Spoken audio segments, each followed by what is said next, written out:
ابتدا ہے رب جلیل کے بابرکت نام سے جو دلوں کے بھید خوب جانتا ہے۔ دیکھتی آنکھوں سنتے کانوں صابری میاں کا سلام پہنچے۔ بادشاہ کا موڈ اچھا تھا۔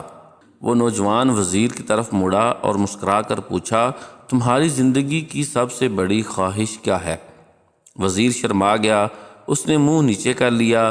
بادشاہ نے کہکا لگایا اور بولا، تم گھبراؤ مت، بس اپنی زندگی کی سب سے بڑی خواہش بتاؤ۔ وزیر گھٹنوں پر جھکا اور عاجزی سے بولا، حضور آپ دنیا کی خوبصورت ترین سلطنت کے مالک ہیں۔ میں جب بھی یہ سلطنت دیکھتا ہوں تو میرے دل میں خواہش پیدا ہوتی ہے، اگر اس کا 10واں حصہ میرا ہوتا تو میں دنیا کا خوش نصیب ترین شخص ہوتا۔ وزیر خاموش ہو گیا۔ بادشاہ نے کہکا لگایا اور بولا، میں اگر تمہیں اپنی آدھی سلطنت دے دوں تو؟ وزیر نے گھبرا کر اوپر دیکھا اور عاجزی سے بولا، بادشاہ سلامت، یہ کیسے ممکن ہے؟ میں اتنا خوش قسمت کیسے ہو سکتا ہوں؟ بادشاہ نے فوراً احکامات لکھنے کا حکم دیا۔ بادشاہ نے پہلے حکم کے ذریعے اپنی آدھی سلطنت نوجوان وزیر کے حوالے کرنے کا فرمان جاری کر دیا۔ دوسرے حکم میں بادشاہ نے وزیر کا سر قلم کرنے کا آرڈر دے دیا تھا۔ وزیر دونوں احکامات پر حیران رہ گیا۔ بادشاہ نے احکامات پر مہر لگائی اور وزیر کی آنکھوں میں آنکھیں ڈال کر بولا، تمہارے پاس 30 دن ہیں۔ تم نے ان 30 دنوں میں صرف 3 سوالوں کے جواب تلاش کرنا ہے۔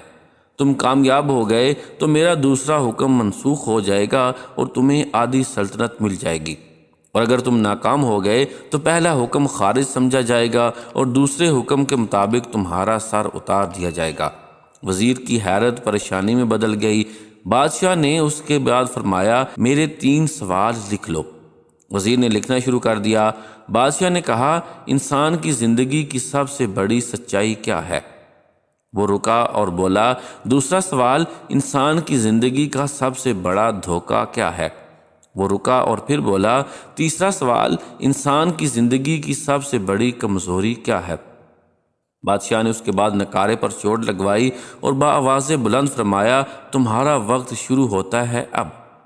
وزیر نے دونوں پروانے اٹھائے اور دربار سے دوڑ لگا دی۔ اس نے اس شام ملک بھر کے دانشور، ادیب، مفکر اور ذہین لوگ جمع کیے اور سوال ان کے سامنے رکھ دیے۔ ملک بھر کے دانشور ساری رات بحث کرتے رہے، لیکن وزیر نے دوسرے دن دانشور بڑھا دیے، لیکن نتیجہ وہی نکلا۔ وہ آنے والے دنوں میں لوگ بڑھاتا رہا، مگر اسے کوئی تسلی بخش جواب نہ مل سکا، یہاں تک کہ وہ مایوس ہو کر دارالحکومت سے باہر نکل گیا۔ وہ سوال اٹھا کر پورے ملک میں پھرا، مگر اسے کوئی تسلی بخش جواب نہ مل سکا۔ وہ مارا مارا پھرتا رہا، شہر شہر، گاؤں گاؤں کی خاک چھانتا رہا۔ شاہی لباس پھٹ گیا، پگڑی ڈھیلی ہو کر گردن میں لٹک گئی، جوتے پھٹ گئے اور پاؤں میں چھالے پڑ گئے، یہاں تک کہ شرط کا آخری دن آ گیا۔ اگلے دن اس نے دربار میں پیش ہونا تھا۔ وزیر کو یقین تھا یہ اس کی زندگی کا آخری دن ہے، کل اس کی گردن کاٹ دی جائے گی اور جسم شہر کے مرکزی پل پر لٹکا دیا جائے گا۔ وہ مایوسی کے عالم میں دارالحکومت کی کچی آبادی میں پہنچ گیا۔ آبادی کے سرے پر ایک فقیر کی جھونپڑی تھی۔ وہ گرتا پڑتا اس کٹیا تک پہنچ گیا۔ فقیر سوکھی روٹی پانی میں ڈبو کر کھا رہا تھا، ساتھ ہی دودھ کا پیالہ پڑا تھا اور فقیر کا کتا شڑپ شڑپ کی آوازوں کے ساتھ دودھ پی رہا تھا۔ فقیر نے وزیر کی حالت دیکھی، کہکا لگایا اور بولا، جناب عالی، آپ صحیح جگہ پہنچے ہیں، آپ کے 3 سوالوں کے جواب میرے پاس ہیں۔ وزیر نے حیرت سے اس کی طرف دیکھا اور پوچھا، آپ نے کیسے اندازہ لگا لیا میں کون ہوں اور میرا مسئلہ کیا ہے؟ فقیر نے سوکھی روٹی کے ٹکڑے چھابے میں رکھے، مسکرایا، اپنا بوریا اٹھایا اور وزیر سے کہا، یہ دیکھیے، آپ کو بات سمجھ آ جائے گی۔ وزیر نے جھک کر دیکھا، بوریے کے نیچے شاہی خلعت بچی تھی۔ یہ وہ لباس تھا جو بادشاہ اپنے قریب ترین وزراء کو عنایت کرتا تھا۔ فقیر نے کہا، جناب عالی، میں بھی اسی سلطنت کا وزیر ہوتا تھا، میں نے بھی ایک بار آپ کی طرح بادشاہ سے شرط لگانے کی غلطی کر لی تھی، نتیجہ آپ خود دیکھ لیجئے۔ فقیر نے اس کے بعد سوکھی روٹی کا ٹکڑا اٹھایا اور دوبارہ پانی میں ڈبو کر کھانے لگا۔ وزیر نے دکھی دل سے پوچھا، کیا آپ بھی جواب تلاش نہیں کر سکے تھے؟ فقیر نے کہکا لگایا اور جواب دیا، میرا کیس آپ سے مختلف تھا، میں نے جواب ڈھونڈ لیے تھے، میں نے بادشاہ کو جواب بتائے، آدھی سلطنت کا پروانہ پھاڑا، بادشاہ کو سلام کیا اور اس کٹیا میں آ کر بیٹھ گیا۔ میں اور میرا کتا دونوں مطمئن زندگی گزار رہے ہیں۔ وزیر کی حیرت بڑھ گئی، لیکن یہ سابقہ وزیر کی حماقت کے تجزیے کا وقت نہیں تھا، جواب معلوم کرنے کی گھڑی تھی۔ چنانچہ وزیر اینکر پرسن بننے کی بجائے فریادی بن گیا اور اس نے فقیر سے پوچھا، کیا آپ مجھے سوالوں کے جواب دے سکتے ہیں؟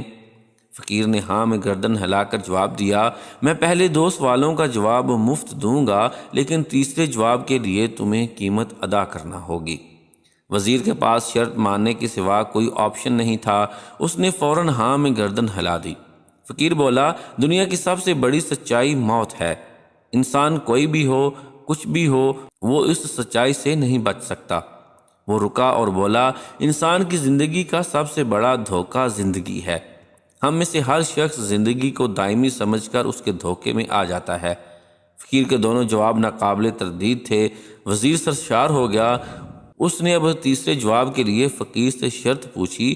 فقیر نے کہکا لگایا، کتے کے سامنے سے دودھ کا پیالہ اٹھایا، وزیر کے ہاتھ میں دیا اور کہا، میں آپ کو تیسرے سوال کا جواب اس وقت تک نہیں دوں گا جب تک آپ یہ دودھ نہیں پیتے۔ وزیر کے ماتھے پر پسینہ آ گیا، اس نے نفرت سے پیالہ زمین پر رکھ دیا، وہ کسی قیمت پر کتے کا جھوٹا دودھ نہیں پینا چاہتا تھا۔ فقیر نے کندھے اچکائے اور کہا، تمہارے پاس اب 2 راستے ہیں، تم انکار کر دو اور شاہی جلاد کل تمہارا سر اتار دے، یا پھر تم یہ آدھ پاؤ دودھ پی جاؤ اور تمہاری جان بھی بچ جائے اور تم آدھی سلطنت کے مالک بھی بن جاؤ، فیصلہ بہرحال تم نے کرنا ہے۔ وزیر مخمصے میں پھنس گیا، ایک طرف زندگی اور آدھی سلطنت تھی اور دوسری طرف کتے کا جھوٹا دودھ تھا۔ وہ سوچتا رہا یہاں تک کہ جان اور مال جیت گیا اور سیلف رسپیکٹ ہار گئی۔ وزیر نے پیالہ اٹھایا اور ایک ہی سانس میں دودھ پی گیا۔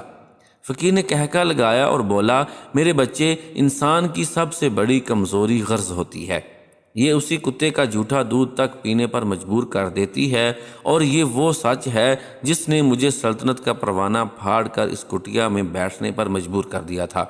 میں جان گیا تھا، میں جوں زندگی کے دھوکے میں آؤں گا، میں موت کی سچائی کو فراموش کرتا جاؤں گا، اور میں موت کو جتنا فراموش کرتا رہوں گا، میں اتنا ہی غرض کی دلدل میں دھنستا جاؤں گا، اور مجھے روز اس دلدل میں سانس لینے کی غرض کا غلیظ دودھ پینا پڑے گا۔ لہٰذا میرا مشورہ ہے، زندگی کی ان تینوں حقیقتوں کو جان لو، تمہاری زندگی اچھی گزرے گی۔ وزیر خجالت، شرمندگی اور خود ترسی کا تحفہ لے کر فقیر کی کٹیا سے نکلا اور محل کی طرف چل پڑا۔ وہ جوں محل کے قریب پہنچ رہا تھا، اس کے احساس شرمندگی میں اضافہ ہو رہا تھا، اس کے اندر ذلت کا احساس بڑھ رہا تھا۔ وہ اس احساس کے ساتھ محل کے دروازے پر پہنچا، اس کے سینے میں خوفناک ٹھیس اٹھی، وہ گھوڑے سے گرا، لمبی ہچکی لی اور اس کی روح قفس انصری سے پرواز کر گئی۔ ہمیں کسی دن کسی ٹھنڈی جگہ پر بیٹھ کر زندگی کے ان بنیادی سوالوں پر غور ضرور کرنا چاہیے۔ ہمیں یہ سوچنا چاہیے، ہم لوگ کہیں زندگی کے دھوکے میں آ کر غرض کے پیچھے تو نہیں بھاگ رہے، ہم لوگ کہیں موت کو فراموش تو نہیں کر بیٹھے، ہم کہیں اس کہانی کے وزیر تو نہیں بن گئے۔ مجھے یقین ہے، ہم لوگوں نے جس دن یہ سوچ لیا، اس دن ہم غرض کے ان غلیظ پیالوں سے بالا تر ہو جائیں گے۔